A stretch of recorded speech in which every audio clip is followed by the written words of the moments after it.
여러분들은 자식들에게 헌신하는 삶을 살아오셨나요? 그렇다면 노후에는 자식을 위해 어디까지 희생할 수 있으신가요? 나는 나를 위한 인생을 살겠다 다짐하고 계시는 분도 계실 것이고, 나는 자식을 위해서라면 어느 것도 아깝지 않다고 생각하시는 분도 계십니다. 인터넷으로 어떤 글귀를 하나 읽게 되었는데 참 마음에 와닿았습니다. 우리는 부모를 봉양한 마지막 세대이자 자식에게 부양받지 못하는 첫 세대이다. 아마 50대, 60대, 70대라면 느끼는 바가 많을 듯한 문구입니다. 세상이 예전 같지 않아졌다는 건 진작에 알고 있었지만 자식에게 봉양받는 것은 기대도 못할 뿐더러 자식에게 등골이 빨리는 부모들이 지천에 널렸습니다. 자식들을 키우느라 청춘을 다 바쳤지만 청춘도 모자라 노년기까지 자식 부양에 바쳐야 하는 시대입니다. 여러분들의 노후는 안녕하신가요? 자식이 셋이지만 스스로 요양원에 들어간 80세 할머니의 이야기를 전해드리겠습니다. 둘 다 너무한 거 아니야? 왜 나한테만 효자 노릇하래? 가까이 사는 게 죄야? 그러는 너는 엄마한테 해준 게 뭐야? 나는 나 먹고 살기도 힘들어. 언니나 오빠가 이제 내가 먹고 살만하니까 엄마 좀 돌보라는데 그게 그렇게 어려운 일이야? 그냥 나한테 나가 죽으라 그러지. 지금까지 엄마한테 들어간 돈 대부분 내가 냈어. 그러니까 이제는 알아서들 해. 자식 셋이 다투고 그 앞에는 할머니가 앉아 있었습니다. 잠자코 듣고 있던 할머니가 말했습니다. 됐다, 그렇게 싸울 것 없다. 나는 이제 요양원에 들어가련다. 이명의 할머니는 자식들에게 등을 돌리며 생각했습니다. 남편 갈 때 나도 따라갈 걸. 이씨 할머니는 자식이 셋이나 있었습니다. 모두들 가정을 꾸려 따로 살고 있었고, 첫째 딸은 이씨와 가까운 곳에, 둘째 아들과 셋째 딸은 다른 지역에서 거주하고 있었습니다. 이씨는 아들이 사놓은 땅 위에 단독 주택을 작게 지어 10년째 그곳에서 할아버지와 살고 있었습니다. 할아버지는 88세로 건강이 좋지 않아 근 2년간은 방 안에서만 앉아 지냈습니다. 그러던 어느 날 할아버지가 가슴을 두드리며 말했습니다. 가슴팍이 답답하고 숨이 안 쉬어져 이상한데 저녁 먹은 게 체한 거 아니에요? 몇 분간 가슴을 쳐보기도 문질러 보기도 하다가 할아버지가 뒤로 넘어갔습니다. 여보. 이 씨는 가까이 사는 첫째 딸에게 다급히 전화를 걸었습니다. 인수가 이게 무슨 일이냐? 내 아버지가 지금 쓰러지셨다. 곧이어 구급차와 사위의 차가 마당에 도착했습니다. 엄마, 아빠 왜 그래? 나도 모른다. 갑자기 숨쉬는 게 힘들다고 그러시더니 저렇게 쓰러지셨다. 딸도 발만 동동 구르고 있었고 구급대원들은 다급히 할아버지를 들것에 실었습니다. 이제 보호자가 타야 하는데 사위가 나섰습니다. 당신은 집에 가 있어. 내가 어머니랑 같이 갈 테니까. 힘겹게 숨을 쉬고 있는 아버지를 본 딸이 사색이 되어 있었습니다. 전화할 테니까 걱정 말고 가 있어. 별일 없으실 거야. 구급차는 이 씨와 사위를 태우고 출발했습니다. 이 씨는 남편의 손을 꽉 붙잡았습니다. 오늘 저녁까지만 해도 함께 식사하던 남편이 눈을 감은 채로 숨을 몰아 쉬었습니다. 여보, 눈 좀 떠봐요. 남편은 대답이 없었습니다. 강서방, 이를 어째? 정신이 없어 보이는 이 씨를 사위가 다독였고, 괜찮으실 거예요. 장인어른 제 말 들리세요? 사위가 괜찮을 거라고 말했지만 이 씨는 어떤 느낌이 있었습니다. 꼭 붙잡고 있던 남편의 손에서 점점 힘이 빠져나가는 것이 느껴졌습니다. 이 씨가 얼른 그 손을 축혀 올려 쥐었지만 남편에게선 반응이 전혀 없었습니다. 구급차 안이 다급해졌습니다. 구급대원에게 밀려나 이 씨가 손을 놓치자 남편의 손이 맥없이 툭 떨구어졌습니다. 남편의 숨이 멎었고 이 씨는 짧은 작별 인사도 하지 못한 채로 구급차 안에서 남편의 마지막 순간을 지켜보게 되었습니다. 아이고 아빠, 아버지. 서울에 살고 있는 아들과 막내딸도 급히 내려왔습니다. 너무나도 갑작스러운 죽음에 다들 슬퍼했고 88세의 나이에 지병까지 있었기에 언제 어떻게 되어도 이상하지 않은 남편이었습니다. 또한 이 씨도 80세가 넘으며 죽음과 가까워지고 있음을 머리로는 알았지만 평생을 함께한 남편이 하루아침에 사라지니 현실감이 없었습니다. 그래도 90 가까이 살다가 고통 없이 갔으니까 호상이네요. 장례식장을 찾아온 사람들이 하나같이 말했습니다. 어찌 보면 그들의 말이 맞았습니다. 고통에 몸부림치다 병원에서 혹은 요양원에서 죽음을 맞이하는 사람들을 보면 이 씨의 남편은 그야말로 노인들이 부러워할 만한 끝이었습니다. 아내와 평화로운 저녁 식사를 마치고 숨이 넘어가 구급차에서 자신도 모르는 사이에 생을 마감했으니 무척 짧은 시간이었습니다. 그래, 사람들 말이 맞다. 나도 우리 집에서 살다가 그렇게 조용히 내 아빠 따라가련다. 무슨 그런 말을 해. 엄마까지 가면 우린 어떡하라고. 장례도 어떻게 치렀는지 기억나지 않는 정신없는 나날이 지나고 이 씨는 남편 없이 집에 돌아오게 되었습니다. 엄마, 진짜 혼자서 괜찮겠어요? 아, 괜찮대도. 장례가 끝나자 아들, 딸들이 모두 이 씨의 집으로 모였습니다. 아들과 막내딸은 곧 서울로 올라가 봐야 하는데도 발걸음이 떨어지질 않았습니다. 며칠만이라도 누나 집에 가 있어요. 그래, 우리 집에 와서 좀 있어. 내가 거기 가서 뭐 하냐? 그냥 집에 있는 게 좋아. 아들과 첫째 딸의 말에도 이 씨는 고개를 저었습니다.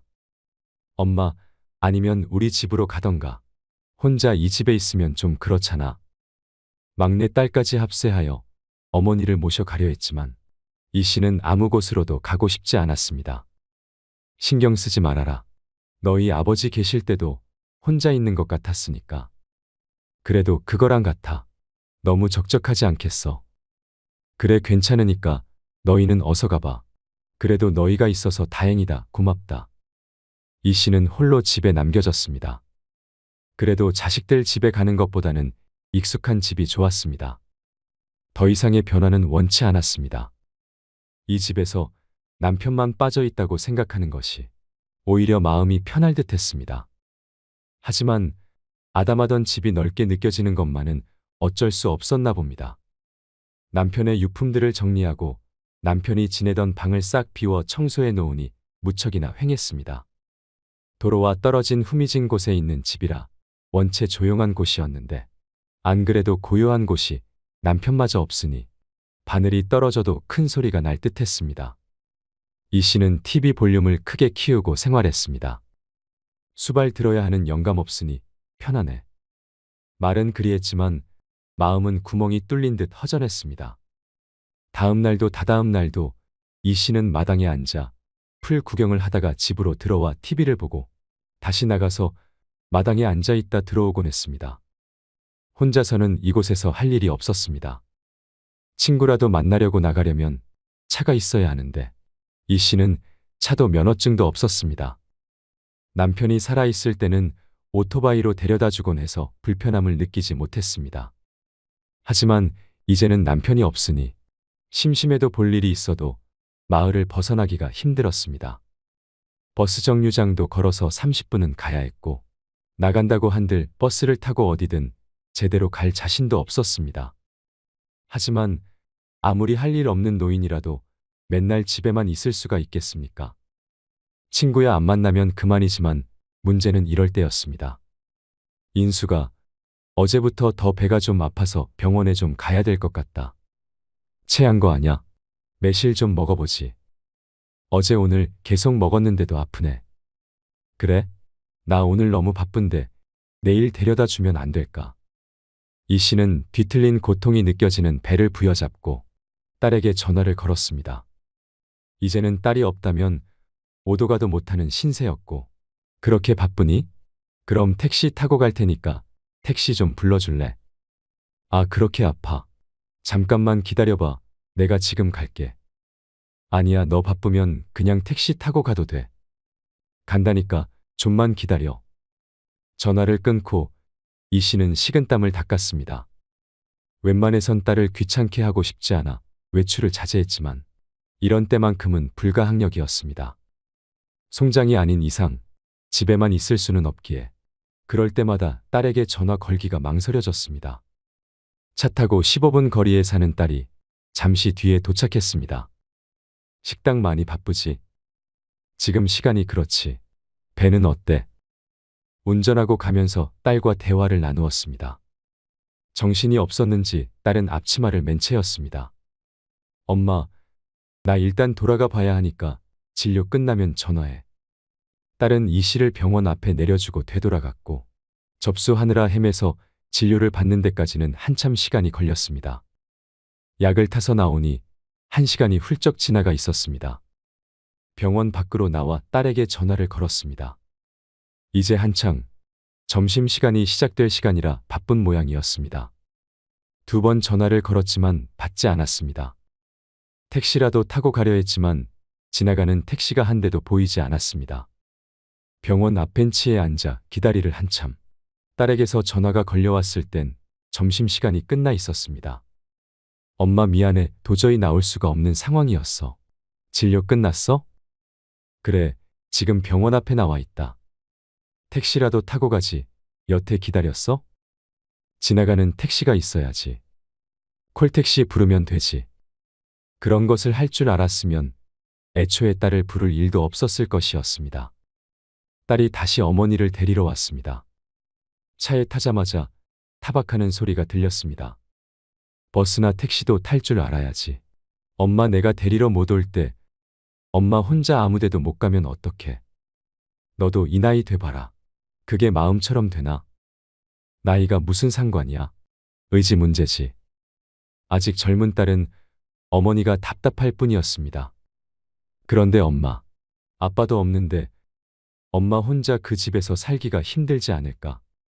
집에 거의 도착하자 딸이 머뭇거리며 말을 꺼냈습니다. 차라리 이 집 비우고 한순에 가 있는 게 낫지 않겠어? 그래도 서울이니까 걸어서 어디든 갈 수 있고 병원도 가깝고. 집 놔두고 왜 거길 가니?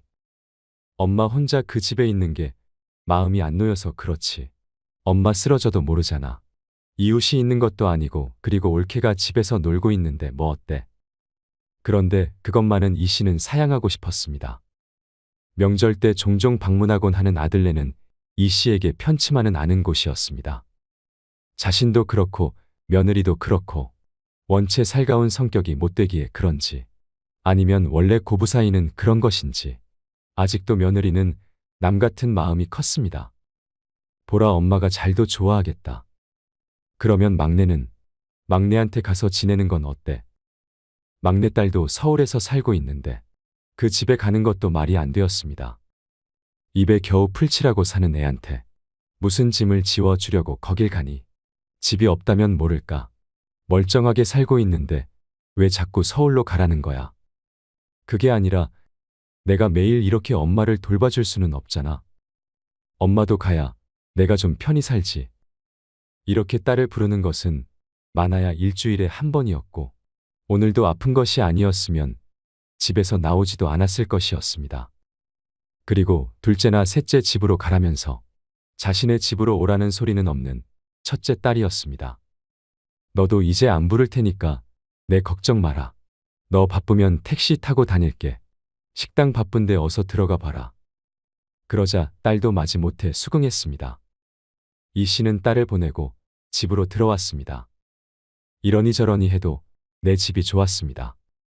언제 죽을지는 모르겠지만 나도 이곳에서 살다가 평온하게 눈 감는 것이 최근 들어 생긴 이 씨의 소원이었습니다. 그렇지만 그 바람은 절대 이루어질 수 없는 소원이 되었습니다. 엄마 보라가 미국에 좀 더 있고 싶다고 그러고 그 땅도 많이 올라서 이번에 좀 팔아야 할 것 같아요. 아들의 전화에 이 씨의 눈앞이 깜깜해졌습니다. 10여 년 전 이곳에 땅을 사놓으며 오랫동안 팔 일이 없으니 집 지어서 죽을 때까지 살라는 아들의 말에 이 씨의 아파트를 팔고 주택을 지었습니다. 그런데 갑작스레 이 땅을 팔아야겠다는 아들. 그럼 이 집은 어떡하라는 거냐? 집도 비워줘야죠. 안 그래도 그것 때문에 전화드린 거예요. 연세도 있으신데 아버지처럼 쓰러지시면 큰일 나잖아요. 이제 누나네 집에 들어가서 지내세요. 갑자기 살던 집을 비우고 첫째 딸네로 들어가라는 말이었습니다. 말도 없이 이게 무슨 일이냐? 그 집은 내 아빠랑 내가 지은 것 아니냐? 그 집 팔아도 돈 안 돼요. 조그맣고 오래된 집인데 가치가 없죠. 그 오래된 집에서 니에미가 살고 있다. 아이 엄마 왜 그래요? 살 사람 나타났을 때 팔아야 된단 말이에요. 묵힐 만큼 묵혔어요. 이 씨는 할 말을 잃었습니다. 아들이 땅 주인이었고 집도 자신이 돈을 댔지만 서류상 명의는 아들이었습니다. 그게 아니라고 하더라도 아들과 법이 어쩌고 하면서 싸울 수는 없지 않겠습니까? 인숙이하고는 얘기가 된 거니? 누나한테는 내가 얘기할 테니까 그건 신경 쓰지 마시고요. 엄마도 이제 옆에 누가 있어야죠. 그렇게 몇 달 뒤에 이 씨는 그 집에서 쫓겨나 첫째 딸 집으로 들어가게 되었습니다. 엄마, 앞으론 이 방에서 지내세요. 딸은 두 자식을 결혼시키고 사위와 함께 둘이서 살고 있었습니다. 2층 건물 중 1층은 식당이고 2층이 주택이었는데 이 씨는 손녀 딸이 쓰던 방에서 지내게 되었습니다. 딸 내외는 거의 모든 생활을 1층 식당에서 했고 저녁에 잘 때만 2층에 올라오곤 했습니다. 그래서 이 씨는 전에 살던 집이나 이곳이나 크게 다르지 않다고 처음엔 생각했습니다. 엄마, 식사하세요. 1층에서 2층으로 걸려온 딸의 전화를 끊고 이 씨는 한숨을 푹 쉬었습니다. 1층이 식당이기에 식사 때마다 계단을 내려갔다 올라와야만 했습니다. 무릎이 아파서 평지도 겨우 천천히 걸어다니는 이 씨에게 계단이란 커다란 난관이 매일 곤욕스럽게 했습니다. 하루 3끼를 먹기 때문에 하루 3번은 앓는 소리가 저절로 나왔습니다. 평지에서만 생활하던 노인이 하루에도 몇 번씩 계단을 오르락 내리락 하는 것은 쉬운 일은 아니었습니다. 하지만 몸이 힘든 것은 마음이 힘든 것에 비해선 아무것도 아니었습니다. 식당이 쉬는 날이면 딸과 사위가 2층에서 쉬어야 하는데 이 씨 때문에 마음 편히 쉬지 못하는 듯 했습니다. 나는 그냥 없다고 생각하고 편히 지내. 밥도 3끼 다 안 먹어도 되니까 너희 먹을 때 숟가락만 올리고. 아니에요, 장모님. 편히 지내세요. 하지만 밤늦게 들려오는 딸과 사위의 대화를 우연히 듣게 되었습니다. 아니, 도대체 언제까지 이렇게 살 건데. 진짜 불편해 죽겠다. 있는지 없는지도 모르게 계시는데 뭐가 불편해? 그건 당신한테나 그렇겠지. 당신은 우리 엄마 모시고 살라고 하면 안 불편하겠어? 시어머니랑 같아. 참나, 뭐가 달라? 나도 장모님은 그 정도로 불편한 게 당연한 거 아니야. 그럼 나보고 어떡하라는 거야? 오갈 데 없는 엄마를 내쫓아. 장모님이 왜 오갈 데가 없어? 자식이 뭐 당신밖에 없어? 그동안 가까이 산다는 이유로 장모님 일 있으면 우리만 나서서 챙겼어. 처남이랑 처제랑 한 게 뭐야? 장인어른 돌아가셨으면 장모님은 나머지 자식들이 챙길 차례 아냐? 나도 당연히 그렇게 생각하지. 한수는 옳기 때문에 안 된다고 그러고 막내도 사정이 안 좋다는데 나도 참을 만큼 참았어. 내일 당장 처남한테 전화해. 장모님은 하나밖에 없는 아들이 모셔야지. 조심성 없게 오가는 대화에 이 씨가 숨죽였습니다. 이 씨가 듣든 말든 상관이 없는 것인지 들으려 노력하지 않아도 대화 소리가 크게 전해졌습니다. 애초에 장모님 살고 계신 그 땅을 홀랑 팔아버리는 아들이 어딨어? 지들이 책임질 것도 아니고 말이야. 이렇게 떠넘기듯이 장모님 보내버리면 끝이야. 그러게 나도 어이가 없어서 참. 아무튼 우리도 할 만큼 했으니까 어머니 모셔가라 그래. 알겠어. 내일 얘기해 볼게. 다음 날 첫째 딸이 아들에게 전화를 걸어 이 씨를 데려가라 했습니다. 그런데도 이 씨는 안 가겠다고 할 수 있는 처지가 아니었습니다. 사위가 저리 불편하다는데 버티고 있을 수가 없었습니다. 그렇게 이 씨의 의견은 단 한 번도 묻지 않은 채 아들 집으로 가는 것이 정해졌습니다. 엄마, 자식들이 여럿이니까 이 집 저 집 돌아가면서 살아보시면 좋지 뭐. 명절엔 내가 갈게. 큰딸이 하는 말에 여러 대꾸하지 않고 그저 그러마했습니다. 이 씨는 짐짝처럼 이 집에서 저 집으로 옮겨졌습니다. 큰 아들은 딸 둘이 있는데 모두 미국에 있었습니다. 그래서 아들 부부만 넓은 집에서 살고 있었습니다. 엄마, 회사 갔다 올게요. 쉬고 계세요. 아들이 이른 아침 출근하면 그 집엔 이 씨와 며느리만이 남게 되었습니다. 어머니, 제가 할게요. 그냥 계세요. 아니다, 넌 쉬고 있어라. 이것만 닦으면 돼. 뭐라도 보탬이 되고 싶어 청소를 하고 있던 이 씨를 며느리가 말렸습니다. 부지런히 움직여도 가만히 있어도 며느리는 이 씨를 불편해했습니다. 그런 며느리의 눈치를 보느라 이 씨 또한 가시방석에 앉아 있는 듯 했습니다. 혼자 살던 자신도 갑자기 며느리 눈치를 보며 살자니 힘들었지만 며느리도 죽을 맛이었겠죠. 졸지에 시어머니를 모시고 살게 되었으니 불만이 날로 쌓여갔습니다. 이 씨의 아들이 출근하면 대충 때우곤 했던 식사를 시어머니가 있으니 제대로 차려야 했고 소파에 편히 앉아서 TV를 보는 것도 쉽지 않았습니다. 애초에 이렇게 지내는 게 평탄할 것이라고는 생각도 안 했습니다. 딸과 사위도 불편해하는데 며느리라고 시어머니를 편히 모실 수는 없었을 것입니다. 보라 엄마는 어디 갔어? 주말 아침부터 보이지 않는 며느리의 행방을 아들에게 물었습니다. 아, 보라 엄마, 잠시 친정에 좀 다녀온다고 갔어요. 그래, 자고 온대. 며칠 있다가 온대요. 하지만 곧 아들이 통화하는 소리를 들으니 어찌 된 일인지 알 것 같았습니다. 그렇게 가버리면 어떻게 하라는 거야? 엄마가 불편하게 한 적도 없는데 뭐가 불편해? 뭐, 대리효도? 엄마가 환자도 아니고 당신이 무슨 시중을 들었다고 그래? 나야 일을 하니까 어쩔 수 없었던 거지. 그러면 오갈 데 없는 엄마를 어떻게 하라는 거야? 당신이 땅 팔라고 그렇게 들들 볶았었잖아. 막내? 막내 사정 뻔히 아는데 어떻게 모시고 가라 그래? 얼른 돌아와. 내가 엄마 밥은 또 어떻게 차려드리냐? 며느리가 하는 소리는 들리지 않았지만 듣지 않아도 알 것 같았습니다. 자신이 2살짜리 아이도 아닌데 다들 자신을 돌보는 것이 힘들어 누구든 데려가길 원하는 것 같았습니다.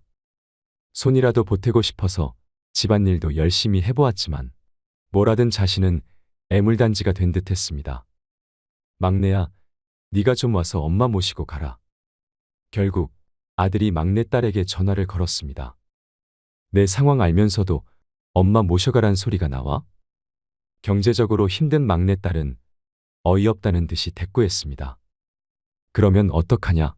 지금 내 새언니도 처가댁으로 가버렸고 엄마랑 나랑 집에 둘이 있다. 새언니도 웃긴다.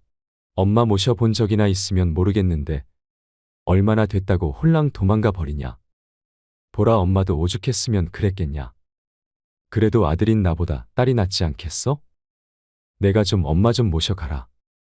아들과 막내딸이 투닥투닥하는 통화 소리가 들렸습니다. 언니한테 다시 좀 말해봐.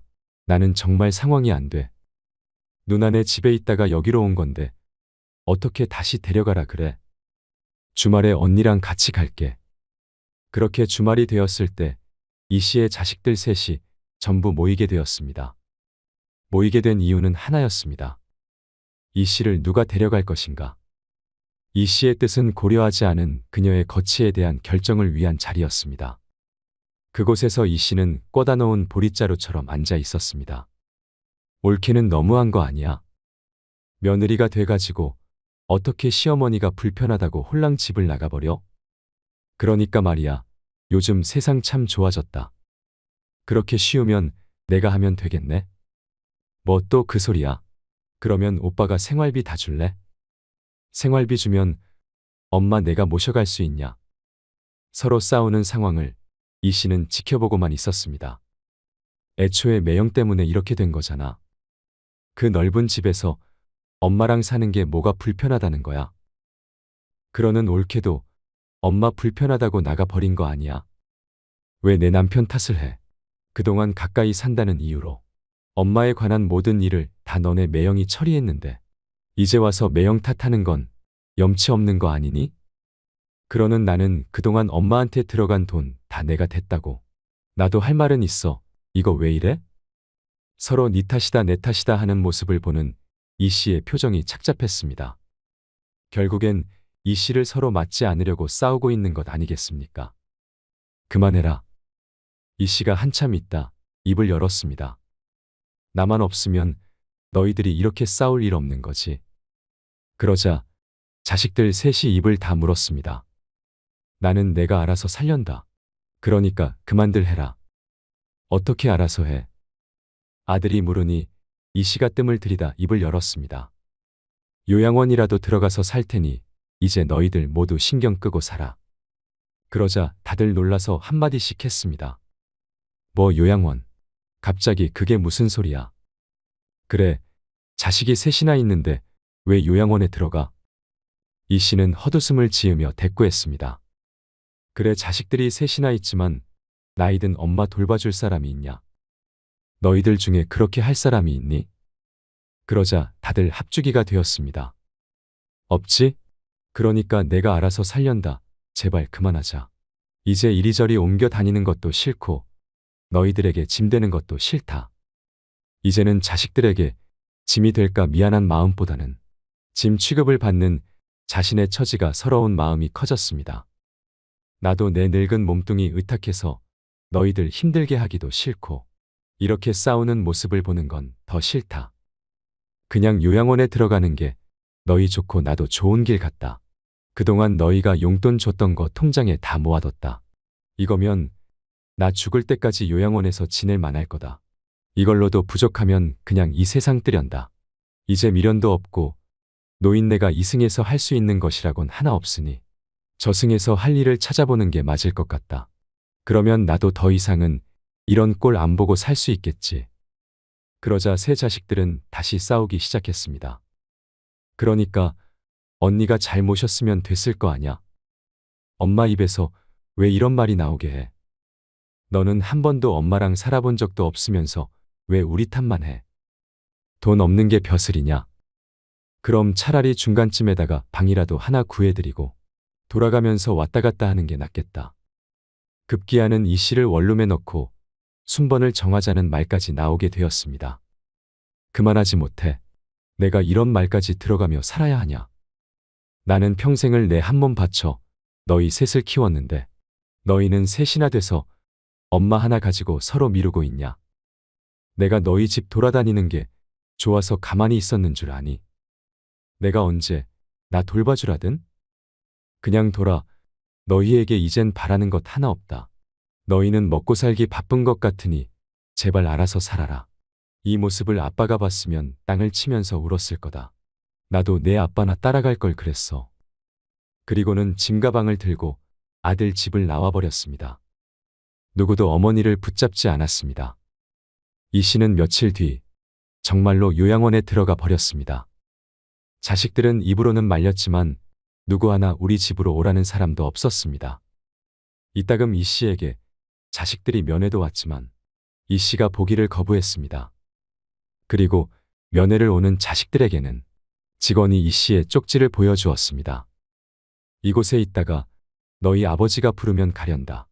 내가 죽더라도 때가 된 것이니 너희 탓은 아니지. 나는 온 평생을 너희를 사랑해왔다. 너희가 부모인 나를 사랑하지 않는다고는 생각하지 않으련다. 조금 더 세월이 흐르면 내 마음을 깨닫는 날도 오겠지. 그런 날이 오면 나처럼 되지는 않길 바란다. 너희도 부디 그런 날이 오지 않도록 살피며 살거라. 나는 내 아버지와 함께 그날 죽었다고 생각하고 살아라. 그리고 더 이상은 찾아오지 말거라. 나도 행복했던 기억만 가지고 가련다. 엄마가. 그리고 자식들이 후회를 했는지 안 했는지는 알 수 없었지만 끝내 살아계신 어머니의 얼굴은 다신 볼 수 없었습니다. 자식을 한 명이라도 키워보신 분은 다 아실 겁니다. 내 몸 아픈 것보다 내 자식 아픈 게 가슴에 더 사무치도록 힘들다는 것 말입니다. 만에 하나 자식에게 안 좋은 일이라도 생기면 어떤 부모라도 그만큼 애통하고 속상한 것은 없지요. 그렇게 소중한 아이를 애지중지하며 고생 끝에 어엿한 어른으로 키워놨더니 다 큰 자식 녀석은 어느새 자기 사는 일이 바빠 이제는 편하게 연락 한 번 하기도 어려운 세상이 되었습니다. 괜히 연락이라도 한 번 더 하거나 반찬이라도 주려고 찾아가면 자주 연락하는 만큼 또 자주 찾아가는 만큼 자식과의 거리가 왜 자꾸 점점 더 멀어지는 것 같을까요? 게다가 결혼해서 자기 가정까지 꾸리면 완전히 다른 가족이 된 것처럼 그렇게 눈치가 보이고 불편할 수가 없습니다. 제 지인 중 장성한 두 자녀를 둔 60대 여성분이 계십니다. 그분에겐 두 아들이 있는데 큰 아들은 어느새 결혼한 지 6년, 작은 아들은 결혼한 지 4년이 되었답니다. 그 사이에 손주까지 생겨서 가족 구성원은 많아졌지만 많아진 가족 수와는 반대로 오히려 헛헛한 마음이 더 커졌다고 하시는데요. 소위 말하는 딸 같은 며느리도 어느덧 옛말입니다. 조언은커녕 배려한답시고 하는 말 한마디도 잔소리처럼 들릴까 조심스러울 따름입니다. 손주 녀석이 보고 싶어도 자식 부부 눈치에 보고 싶다고 자주 볼 수 있는 것도 아니어서 차라리 마음을 비우고 부모 자식 같지 않게 각자 인생을 살고 있다고 합니다. 이와 비슷한 상황을 겪다 보면 내가 지금 이렇게 소갈이하며 살려고 그렇게 고생하면서 자식 낳아 힘들게 키웠을까 하는 허탈한 마음이 드는 것도 당연한 일입니다. 여러분도 밖으로 말은 못하지만 자식과의 관계로 타는 속내를 홀로 삼키면서 누구한테 마음 편히 털어놓지도 못하고 있지는 않으신지요. 나이가 들수록 부모 자식 관계가 힘들어지는 것은 결코 여러분 혼자만 겪는 일이 아닙니다. 자식이 셋이지만 스스로 요양원에 들어간 80세 할머니의 이야기를 들으며 참 안타까운 마음이 들었습니다. 부모와 자식이라는 관계는 하늘이 내려준 인연이라지만 시간이 지날수록 그 관계가 변할 수밖에 없는 것일까요? 누가 알아주지 않아도 묵묵히 그 자리를 지키는 사람. 힘들다 말해봐야 아무도 몰라주는 직업. 그게 부모인 것 같습니다. 여러분의 노후는 안녕하신가요? 이상으로 인생 철학이었습니다. 철학이 있는 당신의 삶을 응원합니다.